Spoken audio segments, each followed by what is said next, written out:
for the first time in my life, I am in a mountain with the Poga car and Roglic. It never happens when I was riding. You know, I was in a Gruppetto with you in the climb. So now it's, of course, you're a fan. And I am more impressed now than I used to be a cyclist, because you realize, you see the face of the guy, you see the pain, and you also see everything, all the riders, the good teammate, the guy who worked very well for the team, the guy who cheat a little bit, who doesn't work that much. And most of the time, some sport director who are my friend, they ask me the job of the guys. Yeah, because you see everything.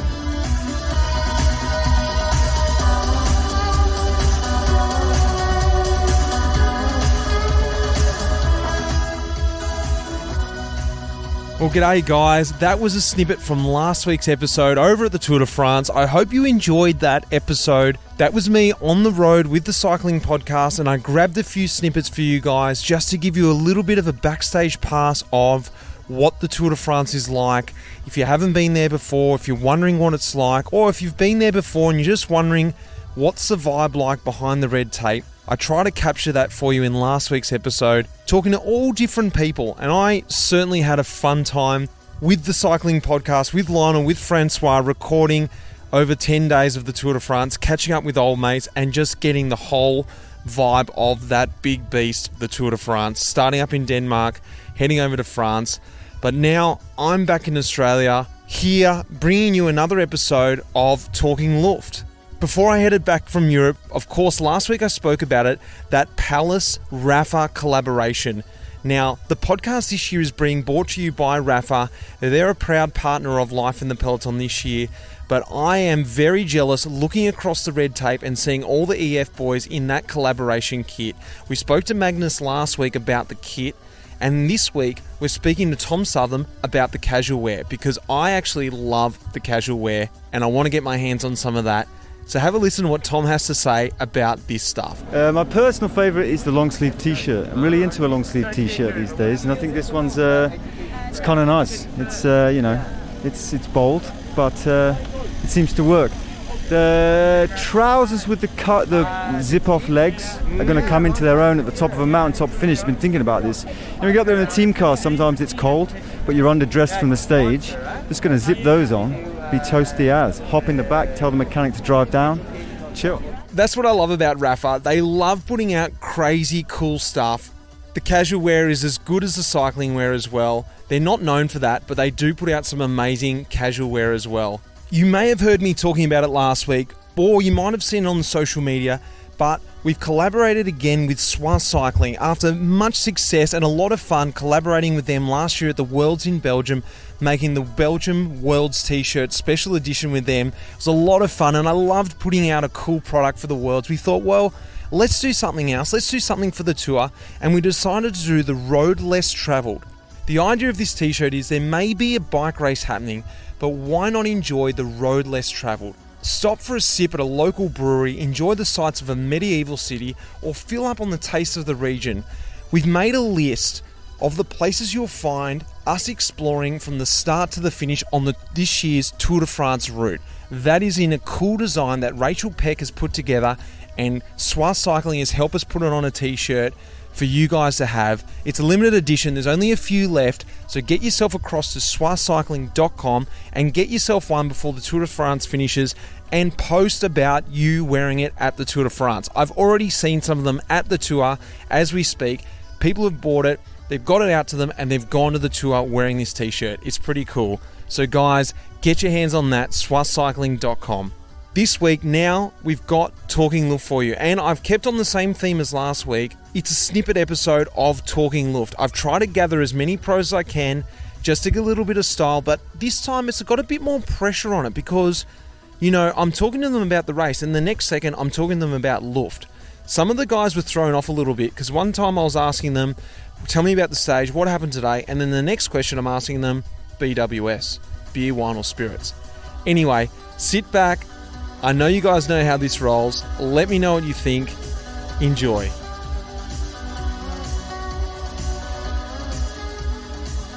I'm talking with Mads Pedersen. This is Talking Luft. He's come out in a casquette, so I can see what your style is, but no one can see. Mads, your style when you're wearing a cap, a Capolino mini cycling cap, as you've got on, what is your style? Do you wear it forwards, backwards, brim up, brim down? What's your style? So like this, forwards, and with the, what did you call it? Brim up. And when I'm riding the bike after to spin down, I always turn it around, because then I'm sponsor correct with the glasses on top. Then Jacob is not pissed and Koo is happy.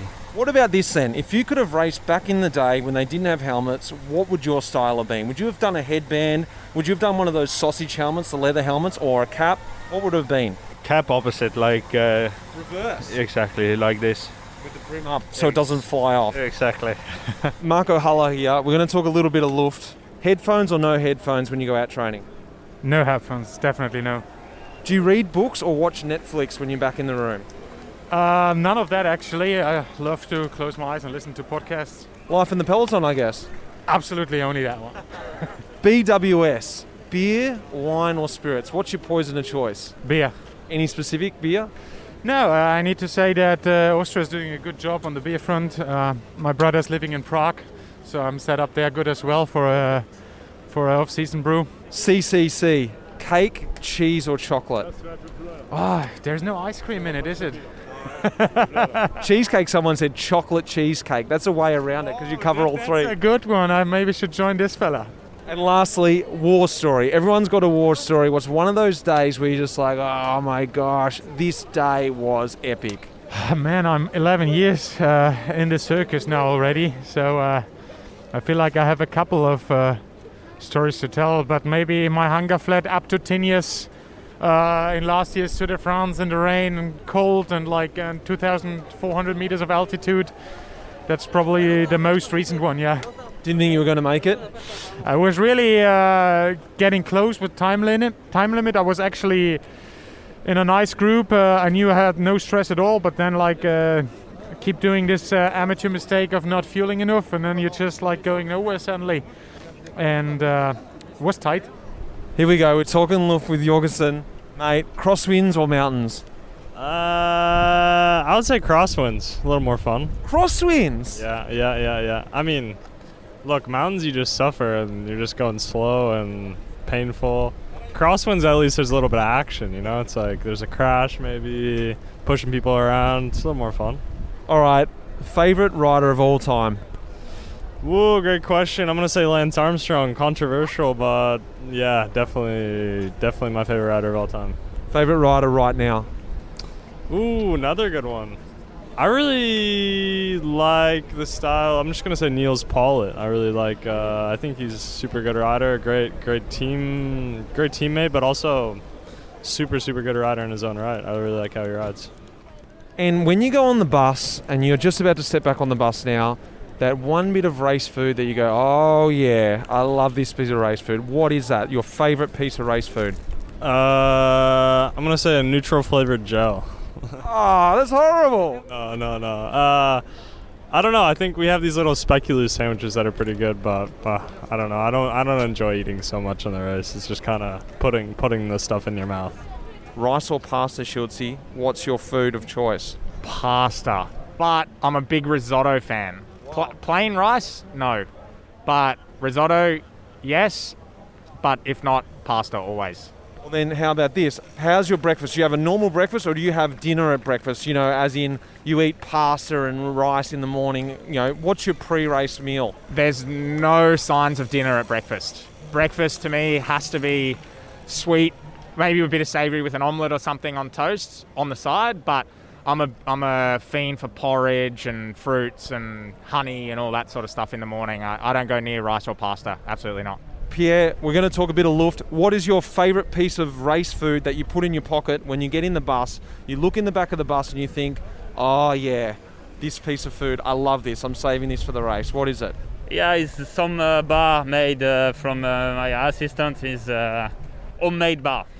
Adam Yates, BWS, beer, wine or spirits? What's your poison, your drink of choice? Wine, red.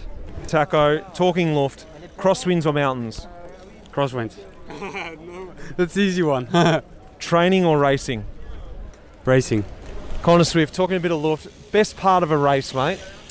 Best part of the race, yeah, I think it depends on the stage and the race. You know, if it's a crosswinds day, then the best part of the race is when you're in the front group. When it's a mountains day and your job is done, the best part of the race is the gruppetto. And then when it's a sprint day, the best bit of the day is once that moment, once the breakaway's just gone and you can just relax for a little bit. So all those sweet little moments depend on the stage. Worst part of the day? Worst part of the day, it's at the bottom of a mountain descent, bit out of position at the bottom of a mountain descent, and there's a big sharp left-hander or right-hander, and you've got to sprint like like hell for a good 30 seconds, and then you've got to suffer for another 5 minutes in the line. That is absolutely horrendous. I wouldn't wish it on anyone. Mikko Merku, crosswinds or mountains? I'd say crosswind for sure. Training or racing? Racing, 100%. Favourite moment in a race? Coming into the last K in a sprint. Exactly. I was about to say that. Worst moment in a race? When we start and have an uphill finish. An uphill start. That's what I mean. Uphill start. And lastly, how do you pass the salt at the dinner table? Like every good Italian would do, you know, you pass it next to your mate, but you leave it on the table for himself to grab it. Mike Woods, let's just talk about a couple of style and clothing. Arm warmers, over or under? Oh, definitely under. Yeah, definitely under. Definitely under. What are you doing then if you pull it down? Are you literally rolling your sleeve back up, tucking it under, making it all neat again, or are you pulling it back over the jersey? Then I'll pull it back over. Yeah, well, there we go. But I always start with under, just because it looks good. All right, gloves or no gloves? Always gloves. Every time I see a guy every time I crash and I look at my gloves after, I am so happy I have them on. I don't know how guys race without them. Socks over or under your leg warmers? Definitely under the leg warmers. I know you're a big fan of that, but I mean, it looks okay when they're over. But how are you? Like, it's kind of the same deal as what we were talking about earlier, like with the arm warmers. But you know, I've struggled with getting the leg warmers off in the past, so I try and make it as easy as possible. Definitely under. I'm definitely under. Glasses over or under the helmet strap? Oh, that's like, I mean, I think everyone knows that one. It's always over the helmet strap. Lastly, and I'm looking at what you're wearing right now, race suit or Nixon jersey? I'm wearing a race suit right now. I flip around, you know, like I go Nixon jersey on really hot days, or if I'm on domestic duties, because then I can carry more bottles and stuff like that. But on days where I'm up or really windy days, definitely the skin suit. Tom Scoons, Talking Luft, mate. You're just on the rollers as we speak, so let's talk a little bit of Luft. When you get on the bus and the DS goes, all right, we need... Stay on the bus. All right, good one. Crosswinds or mountains? Both on the same day. That's the best. Which seat do you sit on the bus? Do you have your special seat? Don't have a special seat. I go sit down where the other guys don't sit. You might be thinking about it right now because you've just finished a pretty brutal stage, well, a pretty hard finish. What is that cheat meal, that one meal that you want, that you treat yourself with? Beer. It's a meal. It's a meal. Right, start with an appetizer of beer with a side of beer. Yeah, and then a topping of a few more beers. Are you espresso man or filter? Don't drink coffee. Tea is the best. Oh, I didn't expect that. Coffee shop guy or not? No, I actually drink coffee occasionally, but definitely prefer tea over coffee. And if I stop, I do get hopefully a spicy chai. That's some Indian spices, some milk. That's the best. And you do stop when you go training? Yeah, if I may. If I'm alone, then probably not. George Bennett, we've made it to the first rest day. It's time to talk a bit of Luft. Let's start off with, you've probably got that on your mind right now. What's that one meal you want to have, that cheat meal? It's all about staying lean all the time, but now you're just like, you know what? I'm just going to let the hair out. I'm doing it. What is that one meal? This is good timing, because this morning on the bus, all we were doing was sending hamburgers to each other. And I came across this burger that was like wrapped in bacon with cheese, a full option. And I'm curious, because this is my first pre-rest day with UAE. And on Jumbo, we used to always get burgers the night before the rest day, you know what I mean? The night before the rest day, we'd get a big burger. So if I get a salad tonight, I'm throwing my fork at somebody. So what's yours then? What do you want? Is it a burger? I want a burger. And I want it to be greasy, you know? I want it shit all over my fingers. I want it dripping down my elbows. I want people protesting, like animal rights people protesting because there's that many cows died for this burger, you know? That's what I want. All right, BWS, beer, wine or spirits? Wine. Bit of style now. Glasses under or over the helmet strap? Over. How do you wear your cap, casquette? Do you have it forwards, backwards, you know, brim up, brim down? What's your Capolino style? Bit of a confession because, and it's a physical disability, that when I wear a casquette, I get really bad headaches. So what I have to do, I don't know why, I just get this, even a cap, I can't wear cap. I just ordered 300 merchandise caps for the pod. Can't wear any of them. Give me a headache. So what I have to do for a casquette is I have to chop the back so there's no elastic, so it's loose, and then so it's just material under my helmet. Couldn't wear it without a helmet. Cap, front up, and that's it. So if you could have raced without a helmet, what would your style have been? Clearly not cap. Would have just been maybe the hair or a headband. I would have run headband. Yeah, nice. Headband, greasy, slick back, chippo style, like real greasy. Maybe a moulet, maybe sort of like a Barnsey. Something, I don't know. I'm here with Nielsen Powerless, mate. I've got a few questions left on Talking Luft. When you get to the end of the race and the DS is in the bus and he's like, someone needs to go on the car, you know, we're going to make it faster. We all know that's not true. What do? Are you a car man or do you stay in the bus? I stay in the bus. Definitely stay in the bus. No matter what? Maybe on a rare occasion if we're on top of a massive mountain, but most of the time it's just so much more comfortable in the bus. You can put your legs up, you can go get snacks, you can go to the fridge, get a water, just relax. It's like being in a bed when you're on the bus. All right, you're on the bus and you walk on the bus and you go, oh yeah, this one bit of race food, they've got it. What is that? What's that one thing you put in your pocket and you go, I'm saving this for when everything calms down? Well, they kind of give us different treats every day. Sometimes it's like a pancake with Nutella and a banana. Sometimes it's a waffle with some peanut butter. Today we got little slices of brownie. So yeah, we got some good treats. All right, a couple more. Cobbles or gravel? Cobbles. And best moment in a race? Crossing the line. Worst moment in a race? Getting dropped on a mountain, I guess. Favorite cross-training exercise? Is there one thing that you do that isn't cycling? Yeah, I like swimming. Oh. Yeah, we're my wife and I are living in Nice now, so we've got a all-access ocean close by. John Degenkolb, crosswinds or mountains, mate? Crosswind. Favorite rider of all time? Olaf Ludwig. Oh, nice. I like it. Favorite rider right now? That's a hard thing. I like the style of Pogacar, I have to say. I mean, I don't like it that he makes everyone suffer, and especially also myself suffering a lot, but it's impressive. It is impressive. Cobbles or gravel? Oh, cobbles. Yeah. All right, at the end of the stage, sometimes the DSs come into the bus and they're like, all right, who's ready? Come on, we need someone in the car. Are you a car man or are you just like, nah, I'm only going in the bus? Bus. I prefer to lay in the bus. BWS, beer, wine or spirits? What's your poison of choice? I used to drink actually only beer, but I'm getting more and more into whiskey, I have to say. Oh, spirits.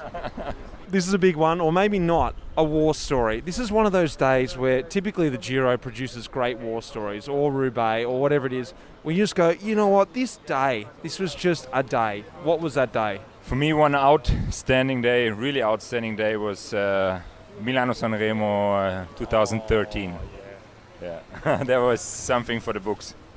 Cold, wet, icicles, everything. Yeah, oh my God, that was a great one. And last one here. Best thing about riding a bike, mate. Why are you riding a bike every day? These crazy kilometers, everything you do. Enjoying the freedom on the bike is something very special for me, and I really love having like an amount of time or kilometers on the schedule, but I can still decide my own route or my own parcours.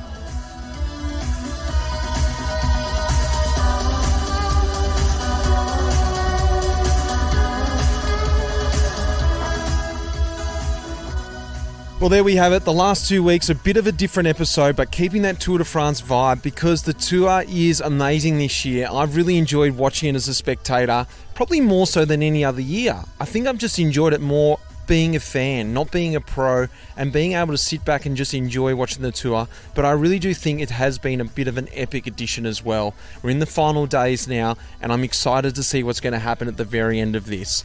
Next week, keeping in that theme, I've got a Tour de France Femmes episode coming for you because it's going to be the Tour de France Femmes next week. That is kicking off on Sunday on the Champs-Élysées, and they are about to embark on their own Tour de France. I can't wait to see that. And like I said, in that theme, I've got an episode 2 with 3 of the EF girls as well, and we're going to sit down and talk to them. So that is the episode next week. Make sure you don't miss that because it's a great episode while you'll be watching the Tour de France Femmes. Lara has been a massive inspiration behind our collaboration with Swiss Cycling to produce the Road Less Travelled Tour de France Edition t-shirt. If you haven't got your hands on that, like I said in the intro, get over to Swiss Cycling, COIS cycling.com, and get your hands on that because we're in the last few left and they're running out. We've only got a few, and I've seen them over at the Tour de France. It's been great to witness that. People putting photos up of them wearing them at the tour and just giving it that fresh, fun look. Will Jones, who's been putting these last 2 episodes together, as well as the episodes throughout this whole year, but more specifically, the last 2 episodes have taken a little bit more piecing together. But of course, Rapha, these guys are putting these episodes out to you this year, getting right behind Life in the Peloton, and helping me bring these episodes to you guys. So guys, until next week, thanks for tuning in, and we've got a great episode coming for you. The music in this episode was composed by Pete Shelley. Cheers, mate.